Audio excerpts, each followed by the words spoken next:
네, 2천억대 횡령 사고로 위기를 맞은 오스템 임플란트 상장 적격성 심사 대상인지 거래소가 결정을 2주 미뤘습니다. 이 최악의 경우 상장 폐지 가능성까지 열려 있다 보니까 투자자들은 피가 마르는 상황인데 어떤 이유 때문에 연기가 된 건지 알아보겠습니다. 성장기업부 김선엽 기자 나와 있습니다. 예. 네, 김 기자, 어제 2주 연기 결정 배경이 뭡니까?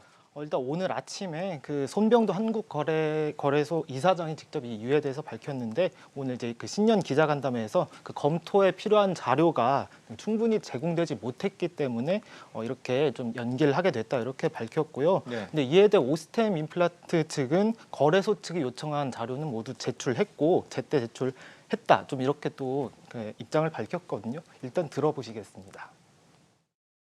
결산 실적을 제출을 하라고 했는데 뭐 그거는 이제 아직 결산이 안 돼 있기 때문에 못 주고 그런 건 있어도 또 그런 거는 없다고 그러거든요. 네, 그러니까 회사가 자료를 뭐 제출하지 않아서 이 일정이 미뤄진 게 아니라 이 사안의 중대성을 고려해서 아직 추가적으로 검토할 그런 자료들이 많기 때문에 이렇게 미뤄졌다는 뜻으로 풀이를 할 수가 있겠고요. 예. 그래서 이에 따라 거래소의 결론은 오는 2월 17일에 나오게 됩니다. 이 검토 자료가 충분치 않다. 증권업계는 이거를 이제 감사 보고서를 기다리고 있는 게 아니냐 이렇게 보던데 왜 이런 해석이 나오는 겁니까? 예, 감사 보고서가 사실 좀 핵심이긴 합니다. 네. 사실 이제 17일에 다음 달 17일에 오스템 임플란트가 실질 심사 대상에 오를 경우에 이제 15일 이내에 그 개선 계획을 제출을 해야 하는데요. 거래소는 이 개선 계획을 받아서 20일 이내에 심사를 해서 이제 거래 재개를 결정하거나 아니면 이제 상장 폐지를 결론 짓고 그 다음 절차인 기심의로 넘기게 되는데, 네. 이 기간 중에 바로 그러니까 3월 말쯤이죠. 오스템 임플란트의 2021년 감사 보고서가 나올 가능성이 높은데, 이 감사 보고서가 이제 그 감사 의견을 검토한 후에 그 결정을 할 수가 있는 거죠. 그러니까 이 기다리는 게 감사 의견에서 혹시라도 그 적합 판정이 안 나오면은 상장 폐지 요건이 되거든요. 그렇기 때문에 감사 보고서까지 종합적으로 검토한 후에 그렇게 결론을 짓는 게 합리적이라는 그런 판단이 나오는 겁니다. 그 타이밍을 맞추기 위해 2주 연장을 한 거다 이런 거군요. 그런 분석이 지금 나오고 있습니다. 예. 신중하게 최대한. 2주 거래가 더 정지가 되면서 투자자들 입장에서 굉장히 좀 불안한 상황일 수밖에 그렇습니다. 없습니다. 지금 피 말리는 그런 상황이 또 2주 더 지속되면서 좀 불만도 많더라고요. 그렇죠. 예. 여기에 대해서 그렇다면 오스템 임플란트 측 어떻게 대응하고 있습니까? 예, 이제 투자자분들의 이제 연성이 나오니까 오늘 마침 회사는 그 공시를 통해서 또 그 주주 사과문을 발표했는데요. 예.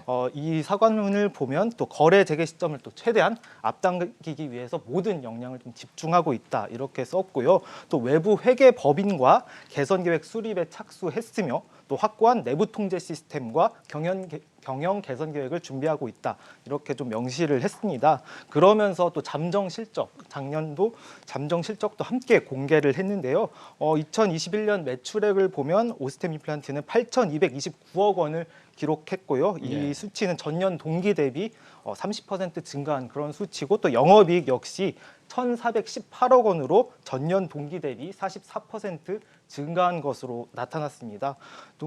그리고 또 횡령 손실 추정액을 모두 반영하고도 2021년도 당기 순이익만 또 총 319억 원으로 집계됐습니다. 그렇기 때문에 그 회사의 현금 유동성과 그 펀더멘털에는 전혀 문제가 없다, 이런 걸 좀 강조한 것으로 풀이가 됩니다. 예. 다만 이제 가장 큰 건 이제 내부 회계에 대한 관리와 통제 시스템이 어떻게 개선되느냐인데요. 거래소 측은 이외에도 또 회사 최대 주주인 그 최기옥 회장 등 경영진에 대한 경찰 조사도 지금 기다리고 있는 것으로 지금 그렇게 풀이가 되거든요. 아직 한창 진행 중입니다. 그 조사 결과를 또 지켜보고 판단하겠다는 그런 취지로도 읽힐 수가 있습니다. 오스템 경영진에 대한 경찰 조사 결과를 보겠다. 예. 이건 뭐 어떤 걸 본다는 겁니까? 예, 우선 뭐 회사 측은 뭐 윗선에 개입이 없었다, 이렇게 선을 그었는데, 그리고 또 경찰 조사가 나오면 이제 결론이 나겠지만, 예. 만일 최대 주주가 이런 횡령 사태에 연루가 되었을 경우에 한국거래소 측은 최대 주주 교체를 조건으로, 거래 재개 조건으로 이렇게 제시할 가능성이 높습니다. 이런 사례가 앞서 있었거든요. 예. 그 신라젠 사태 때도 거래소는 최대 주주 변경을 요구한 그런 사례가 있었습니다. 그렇군요. 지금 2월 17일이 운명의 날이 될 것 같은데 이 네. 3월까지 거래 재개 가능성 어떻습니까? 일단은 증권가에서는 뭐 상장 폐지 가능성은 매우 낮다, 이런 분석이 많고요. 근데 이제 뭐 거래 정지 기간이 얼마나 이어지느냐, 얼마나 장기화되느냐가 관건이고요. 예. 아까 말씀드린 그런 실질 심사가 이루어진 후에 기심위에서 경영 개선 기간 또 부여할지 여부 등을 따져봐야 하고요. 또 혹시라도 만약에 코스닥 시장위원회까지 갈 경우에는 이제 최대 2년까지 거래 중지가 장기화될 수가 있는데 이건 언제까지나 최악의 시나리오고요. 예. 일단 이런 돈들이 다 회수가 되고 이런 게 중요한데 지금 경찰 조사 결과 금괴 모두 반환된 상황이고 현재까지 1,414억 원을 회수할 수 있는 것으로 그렇게 조사가 됐습니다. 예. 그래서 앞으로 지켜봐야 될 건 오스템 임플란트가 내부 통제를 구체적으로 어떻게 개선할지 또 감사 의견을 어떻게 받을지 이런 것에 따라 이제 거래 재개 여부가 판가름 나게 되는 겁니다. 네. 김선엽 기자였습니다. 잘 들었습니다. 예.